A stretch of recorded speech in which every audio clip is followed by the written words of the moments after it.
Rye House is a compact but very challenging circuit. Earlier, we caught up with some of the locals here to talk us through some tips and advice on how you get that extra hundredth.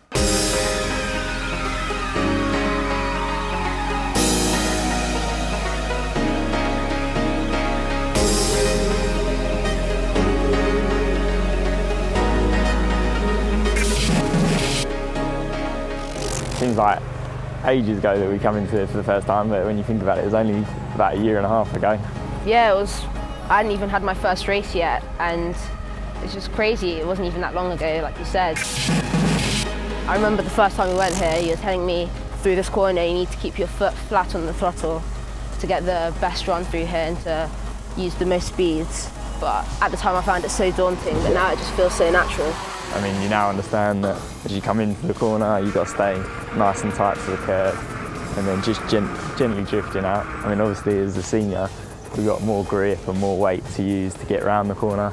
As a junior, not quite got the grip or the power to then get off the corner that we have. Just remember, like, start of the race, it's obviously very busy. Try not to drift out too much, otherwise you might lose a few places. But in the race, you want to be coming out nice and wide, aiming for a nice late apex and stuff. Because I always find that if you come in too tight, you're then really wide on the way out. I always find getting the perfect line through here means you're able to straight line it straight to the next apex, giving you the best line through here and making sure most of the kart is over this curve.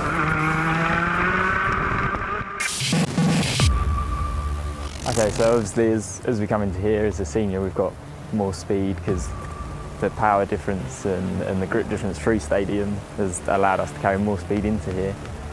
The principles are still the same with both karts. As you come in, you want to get the kart slowed down nicely, but nice and late, so that whole loading process of the kart just happens so naturally, and you'll find that the karts that are doing it right, they lift the rear wheel and just almost ping off the corners, whereas the drivers who've got it wrong and have braked too late come in sideways and all sorts. And here, because it's such a key overtaking opportunity, getting that hit of the brakes nice and sweet is good, because then you can use that momentum to get alongside them and force your way into the corner. And then you want to run all the way out here. Yeah. Quite a bit of a difference between seniors and juniors through here, because the seniors get a really good exit out of the hairpin too, because they're just going so much faster out of there because of the more grunt from the engine and the more grip from the tyres. So it's a bit different through here because you can apply more speed into here, but the principle's still the same, isn't it? Yeah, definitely. The key to it, as always, is to be so committed over the curve to get the kart loaded up, ready for the right, because obviously as you come over the left-hand curve, left-hand side wheels will lift, and then as they come back down, you find that the weight transfer to the left-hand side really does help you get around the right.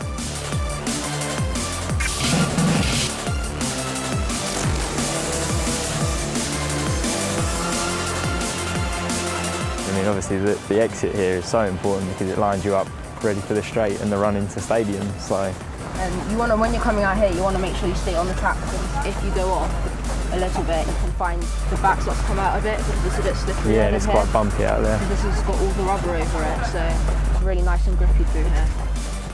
Now that Josh and I have finished the track walk, join me in a complete flying lap in a junior Rotax kart. Approaching the line on Hamilton Straight, named after the former Rye House racer. Across the line, flat into stadium, 2.4 Gs, 105 km an hour, feather the brake and back on the power, taking all of the curb on the exit. Straight line it to Reggie's elbow, flat at 82 km an hour, up to 92, into the heavy braking zone for hairpin 1. Take a late apex running out as wide as the tyre wall allows. Hold the brake into hairpin 2, avoiding this curb. Back on the power, taking all of the runoff, flowing back over to the right side of the track, ready for pylon. 95 km an hour over the curb. Hard on the brake for the right towards the S's. Keep the steering smooth and get all over the curb on the left, using the brake to slow the kart down for the best line through Paddock.